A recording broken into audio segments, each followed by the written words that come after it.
America has stage 4 cancer, and the tumor is called racism. It has metastasized to all major organs, and death is inevitable. My name is Shanda, and welcome to In the Deep End.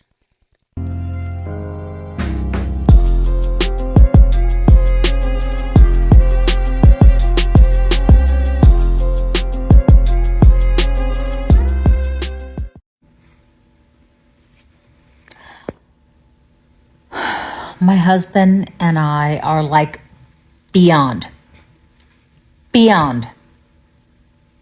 this whole racism nightmare that we are living here in the US. Every single problem is being blamed on a black or brown person. I'm so fucking tired of it. I can't. I grew up in LA,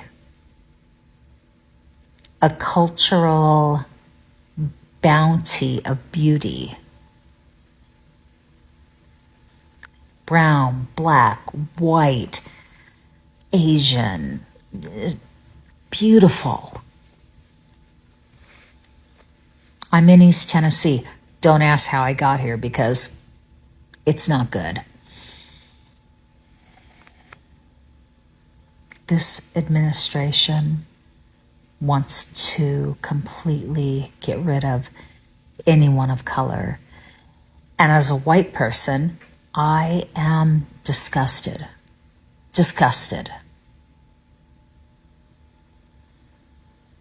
Sickened.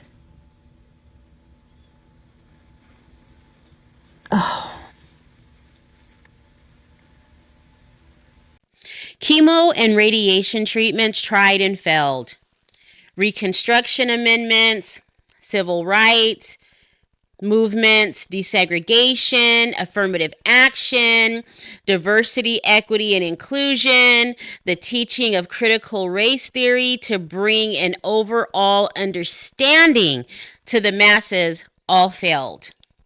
Racism is such an aggressive form of cancer, and at this point, it's incurable. Nothing worked, and nothing will work, because this country refuses to right its horrible wrong once and for all. At this point, the country is terminal. Death isn't a matter of if, it's a matter of when. And I know that sounds harsh and dramatic, but think about it. Every single time America had the chance to rise above racism, it chose hate over healing at every crossroad. And now it's so long-lived, there's no reversing it. We're on life support. The ventilator is the only thing keeping this nation alive. And the people we elected and entrusted to lead can't help us because they're too busy arguing and dick swinging over Section 8, immigrants, gay rights, food stamps, and abortion. They don't even realize that at this rate, there won't be a country left to argue about. Let me share this with you guys. I spoke with a white man the other day, an American man, who's been working in China for the past 3 years. He said the narrative America pushes about China is absolutely not true. He said China is cohesive and extremely advanced. Their citizens don't even carry wallets because everything is digitized. He said China is so far ahead of America, it's scary. America spends so much time obsessing over race wars at home that it can't even see how far behind it's fallen on the global stage. While China is building and innovating and expanding influence, America is stuck in the same conundrum of racism.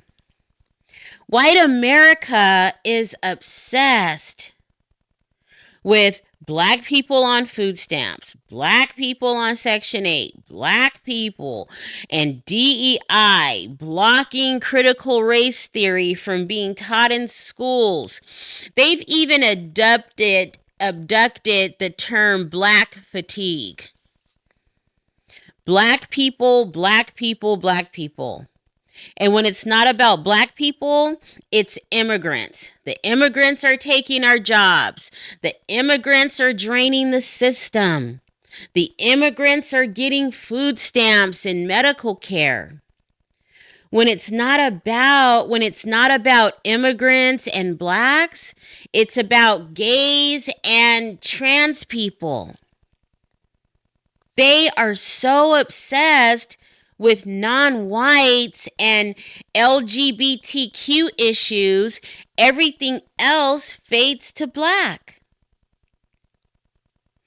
Meanwhile, who's actually building? Who's actually innovating? Who's preparing for a greater future? Every other country. Because it sure as hell isn't America. Racism is America's Achilles heel. The very thing that keeps us from ever becoming what we love to call ourselves, that shining city on a hill. How can you shine when you're buried under centuries of hate? How can you be a shining city on a hill when the foundation is rotten? You can't. And let's talk about that foundation issue.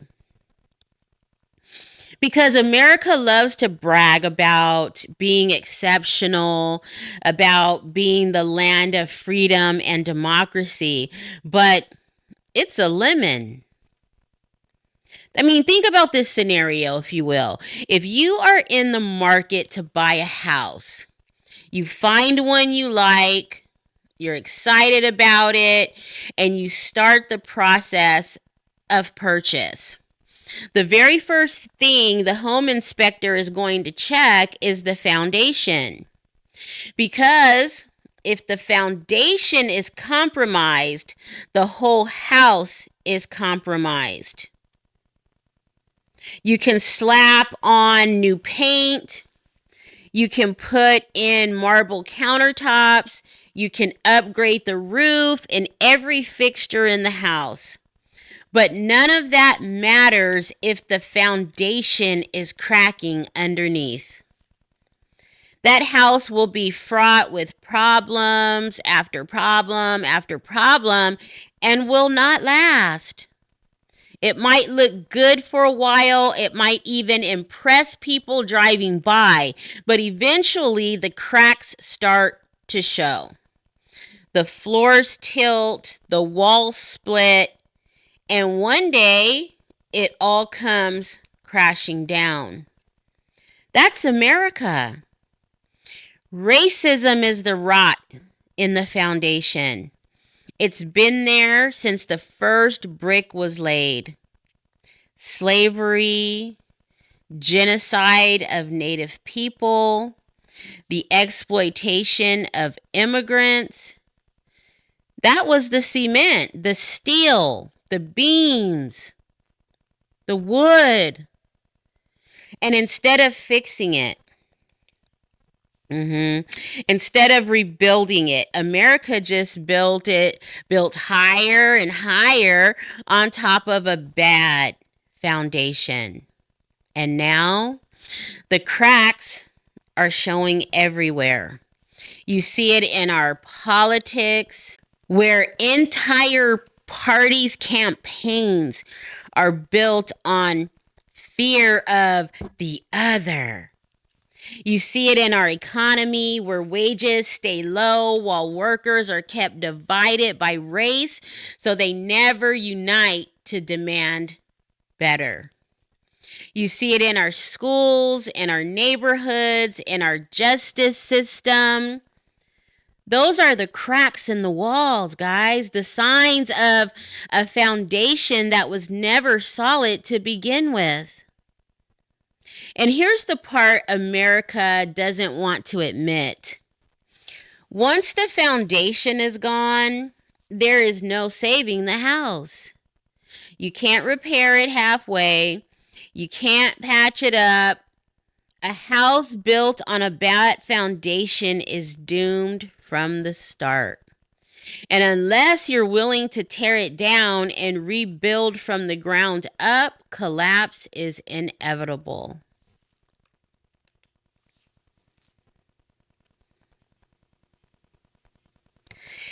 That's what racism has done. It's weakened the structure of America itself. And just like a house with a rotten foundation, America might still be standing for now. But the fall is coming. Don't get me wrong, I am not wishing death to America or anything of that nature. I'm just recognizing what you can't ignore. I mean, what do you guys think? Maybe that's why China has leapt so far ahead of us. Their population, excuse me, their population is over 91% Han Chinese. The other 55 recognized Asian ethnic minorities make up less than 9% combined. But they are all Asian. That means they don't wake up every day fighting a race war. They don't live chained to the same kind of racial tension that we do here in America. Think about that. In China, most of the population looks alike, speaks the same language, shares the same national identity. Meanwhile, here in America, we've turned diversity, which should have been a beautiful thing, we've turned it into division. Instead of unity being our strength, it's become our weakness because America refuses to deal with racism.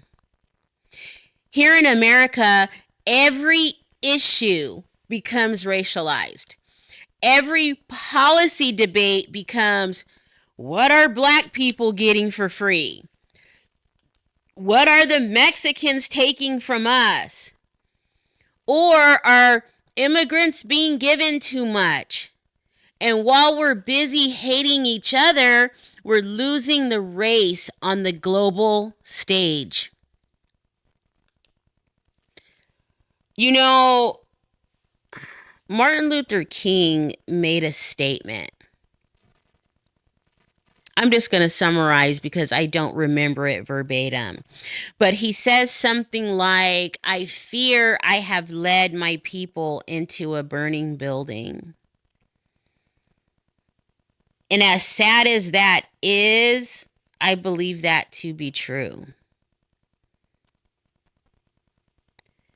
I may get crucified for this statement, but as like in China, maybe there is some benefit to complete segregation. I don't know. I'm just talking out loud right now based on those facts about China. We are so divided based on color.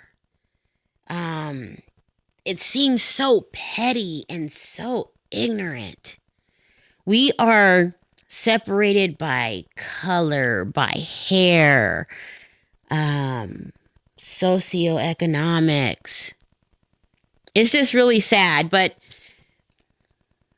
getting off topic, back to what I was saying. We're losing the race, you guys, on the global stage. You can see it most clearly in healthcare. For example, every other successful nation has figured this out. Canada, the United Kingdom, France, Germany, Sweden, Norway, Denmark, Finland, Japan, South Korea, they all have universal healthcare systems. Healthcare is a human right in their eyes, not a luxury. But here in America, we can't even talk about free healthcare without white politicians standing up and saying, we're not giving minorities anything for free. Well, okay. They didn't really say those words exactly, but their actions definitely show it. They would rather go without health care themselves than see a black family or an immigrant family benefit from it. We are seeing it all right now with the passing of the big bullshit bill and all the health care cuts that are coming along with it. Who's going to be affected? The most vulnerable sections of our society. And that's why America is the only wealthy, developed country on earth without free health care. Racism is always the shackle that prevents progress. Always. And now we've got Donald Trump in the White House, and he's not healing the wound, he's pouring salt in it. He's playing on the racial divide every single day. And with every policy, every speech, every dog whistle, he's making the gap wider and wider.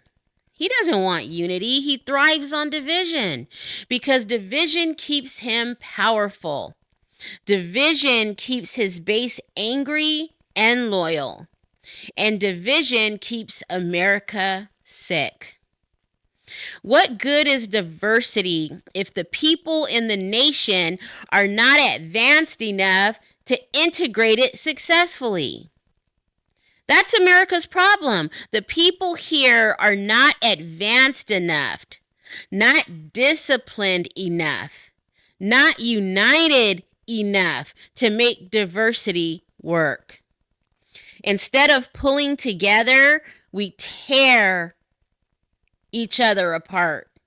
Instead of building a stronger nation from our differences, we weaponize those differences.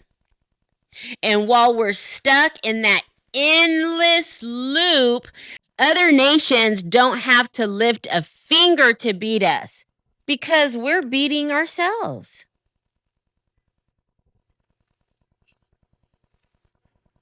The cancer has spread to all vital organs and death is inevitable. Thank you guys for watching. You let me know, do you think death of America is inevitable? Do you think there is hope? Are you optimistic? Please don't forget to comment, share, like, and subscribe, and I'll see you guys in the next one.